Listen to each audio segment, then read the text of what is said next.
আসসালামু আলাইকুম রহমতুল্লাহ। শাইখ আল হাসান জনিয়ান অ্যাসোসিয়েটস পক্ষে আমি অ্যাডভোকেট মাসুদুর রহমান আপনাদের স্বাগতম জানাই। আজকের পর্বে আমরা আলোচনা করব বিয়ে ও তালাক নিবন্ধনের নতুন নিয়ম সম্পর্কে। বিবাহ তালাক নিবন্ধন বিধিমালা 2009 সম্প্রতি সংশোধিত হয়েছে। এখানে কয়েকটি পরিবর্তন এসেছে, পরিবর্তনগুলো খুবই গুরুত্বপূর্ণ। প্রথম যে বিষয়টা আমরা জানবো সেটা হচ্ছে বিয়ে ও তালাক এখন থেকে আপনি দুইভাবে নিবন্ধন করতে পারবেন। আপনি বর্তমান যে পদ্ধতি ম্যানুয়াল, এই ম্যানুয়াল পদ্ধতিতেও আপনি বিয়ে নিবন্ধন করতে পারবেন ও তালাক নিবন্ধন করতে পারবেন, অথবা আপনি অনলাইনের মাধ্যমেও বিয়ে ও তালাক নিবন্ধন করতে পারবেন। এই যে ম্যানুয়াল পদ্ধতি বলতে কি বুঝি আমরা? ম্যানুয়াল পদ্ধতি বলতে বোঝানো হয়েছে বর্তমানে কাজীর উপস্থিতিতে যেভাবে বিয়ে নিবন্ধন হয় সেটাকে বলা হচ্ছে ম্যানুয়াল পদ্ধতি। আর অনলাইন পদ্ধতির বিস্তারিত বিষয় সরকার নির্ধারণ করবে, এটা এখন পর্যন্ত কার্যকর হয়নি। তবে এখানে বলা হয়েছে অনলাইন নিবন্ধনের ক্ষেত্রে আপনার ডিজিটাল মাধ্যমে অথবা সরকার কর্তৃক নির্ধারিত পদ্ধতিতে আপনার ফি পরিশোধ করা যাবে।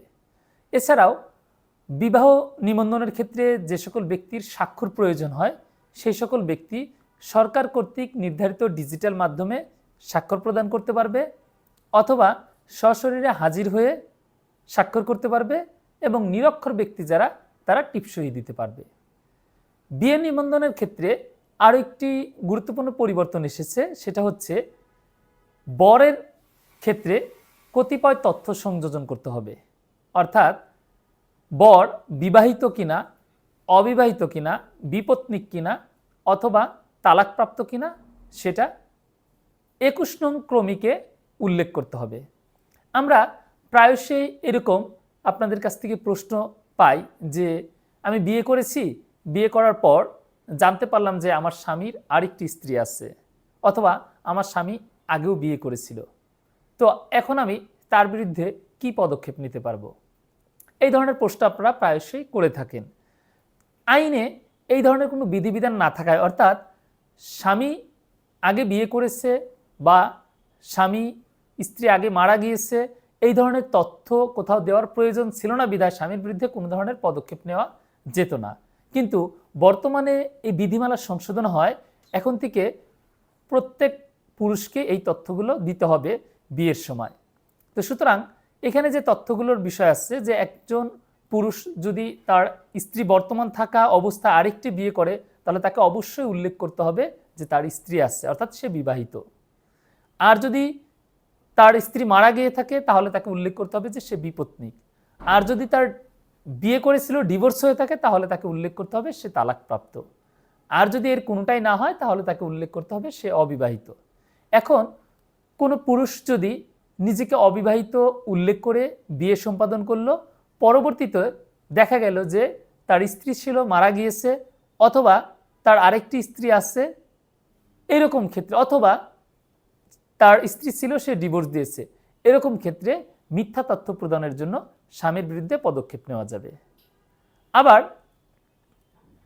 কনের ক্ষেত্রে আগে উল্লেখ করতে হতো কনে কুমারী কিনা, তালাকপ্রাপ্ত কিনা বা বিধবা কিনা।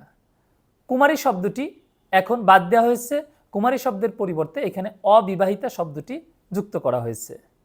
অর্থাৎ যদি কোনো মেয়ের আপনার বিয়ে না হয়ে থাকে তাহলে সে অবিবাহিতা উল্লেখ করবে, আর যদি তালাকপ্রাপ্ত হয় তাহলে তালাকপ্রাপ্ত উল্লেখ করবে, আর যদি তার স্বামী মারা গিয়ে থাকে তাহলে বিধবা উল্লেখ করবে।